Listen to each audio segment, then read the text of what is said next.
দীর্ঘক্ষণ সময় আপনারা কোরআনের মজমায় বসে আছেন।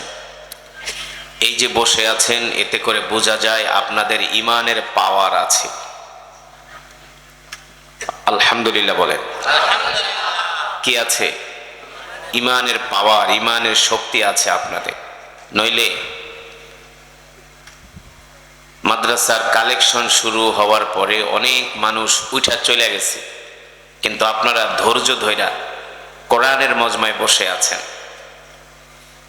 কিন্তু যারা অধৈর্য হয়ে উঠে গেছে তারা ঠকে গেছে। আপনারা যারা বসে আছেন আপনারা জিতে গিয়েছেন। বিশ্বাস করেন না? কথাটা কি আপনাদের পছন্দ হয়নি? অবশ্যই আপনারা জিতে গিয়েছেন। একে তো আপনাদের ঈমান আছে, ধৈর্য আছে, বসে আছেন কোরআনের মজমায়। কিসের জন্য?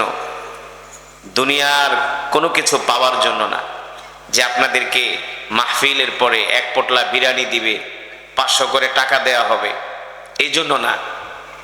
সময়ও দিয়েছেন, পকেটের অর্থও দিয়েছেন, আবার আল্লাহর প্রেমে পাগল হয়ে চাতক পাখির মতো তাকায় আছেন। আল্লাহ তাআলা দেখছেন কি দেখছেন না? দেখছেন না? আল্লাহু আকবার। আপনাদের মতো ঈমানদারদেরকে নিয়ে আল্লাহ তাআলা ফেরেশতাদের সাথে গর্ব করেন, গর্ব, প্রশংসা করেন যে ফেরেশতারা দেখ আমার বান্দারা আমাকে কত ভালোবাসে। আপনারা যেখানে কেন বসে আছেন আল্লাহ তাআলা জানেন কি জানেন না? আমাদের দিলের খবর জানেন না? আল্লাহু খাবীরুম বিমা তা'মালুন ইন্নাল্লাহা সামিউম বাসীর। রব সব খবর রাখেন, সব দেখেন, ঠিক কিনা বলেন? আপনারা বসে আছেন এই জন্য যে একজন কোরআনের কারি আসছে, আমরা তার জবানে কোরআন শুনবো, ঠিক কিনা? কোরআন শুনে আমরা আমাদের কলিজাকে ঠান্ডা করব, পিপাসাকে নিবারণ করব, ঠিক কিনা বলেন? ইনশাআল্লাহ বুকে হাত দিয়ে বলতে পারি আমার রবের উপর ভরসা করে যারা কোরআনের মহাব্বতে কোরআনের তেলাওয়াত শোনার জন্য বসে আছেন, কাল হাসরের ময়দানে এই কোরআন আপনার পক্ষে আমার পক্ষে সুপারিশ করে করে আল্লাহ তাআলার জান্নাত পর্যন্ত পৌঁছে দিবে। কোন সন্দেহ আছে? আল্লাহ রাসূলের হাদিস, আমি বানিয়ে বলছি না। আল কোরআন হুজ্জাতুল লাকা ওয়া আলাইকা। আল্লাহ রাসূল বলেন কোরআন হাসরের ময়দানে কারো পক্ষে জান্নাতে যাওয়ার জন্য আল্লাহ তাআলার কাছে সুপারিশ করবে। সুপারিশ, সুপারিশ বলবে, রব আপনার এই বান্দা রাত্রবেলা না খেয়ে কোরআনের মজমায় বসেছিল কোরআন শোনার জন্য, আমি কোরআন তার পক্ষে সুপারিশ করছি, রব আপনি তাকে জান্নাত দিয়ে দেন। সুবহানাল্লাহ বলেন। তো আমরা যে কোরআন শুনবো এর কি ফায়দা জানার দরকার আছে কি আছে না?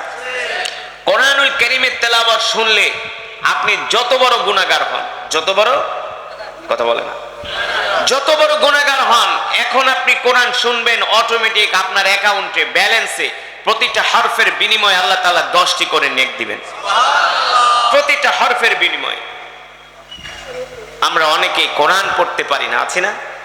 আছি না? কিন্তু কোরআন শুনতে কোনো সমস্যা আছে? কিন্তু এই সমাজে কিছু মুসলমান আছে, ওরা আবু জেহেলের চেয়েও নিকৃষ্ট। কোরআন পড়তেও পারে না, কোরআনের মজমায়ও আসে না, অথচ আবু জেহেল কাফের হয়েও রাত 3টা বাজে আল্লাহ রাসূলের কোরআন শুনতে যেত। কয়টায়? রাত 3টায়। কয়টায়? আর আপনারা বসে আছেন রাত 10টায়।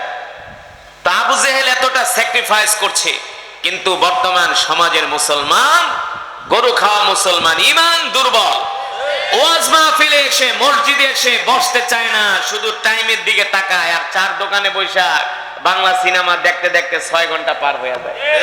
কোনো ক্লান্তি আসে না, বিড়ি টানে একটার পর একটা। চাচায় ভাতিজারে ধরা দেখে, খা খা, ভাতিজাকে জায়গা কেন না, এটা শেষ করে যায়। হারামের দিকে মানুষ হাসতে হাসতে যায়, আর হালাল কোরআন শোনার জন্য মুসলমানের ধৈর্য হয় না। তো আপনারা যারা বসে আছেন আপনারা হলেন খাঁটি খাঁটি খাঁটি মাল। আল্লাহু আকবার। কিছু চিটা ছিল, ঝরে গেছে। জান্নাত পাওয়া এত সোজা না। জান্নাত পেতে হলে স্যাক্রিফাইস করতে হয়, কোরবানি দিতে হয়, ঠিক কিনা বলেন? তো আপনারা যারা বসছেন আশা করি ইনশাআল্লাহ ঈমানের খোরাক নিয়ে বাড়িতে যাবেন। এমন তেলাওয়াত আর এমন বয়ান হবে ইমানের পাওয়ার বেড়ে যাবে, পাওয়ার ইনশা আল্লাহ তাআলা আমাদের সকলের ইমানি শক্তিকে বৃদ্ধি করে দিন বলি আমিন। আমি কোরআনুল কারীম পড়ব, আল্লাহর জবানের কালাম, আর আপনারা শুনবেন, রবের প্রশংসা করবেন। আল্লাহু আকবার। কার প্রশংসা? আল্লাহু আকবার। এমন জোরে জোরে আল্লাহু আকবারের আওয়াজ করবেন, আশেপাশের গরু খাওয়া মুসলমানগুলো যাতে বোঝে যে এখানে ঈমানওয়ালা মুসলমান আছে, গরু খাওয়া মুসলমান না। ঠিক কিনা বলেন? তাহলে কোরআনের তেলাওয়াত, বয়ান শুরু হবে। আমি আপনাদের মেহমান। আমি কি? আপনারা মেজবান। মেজবানদের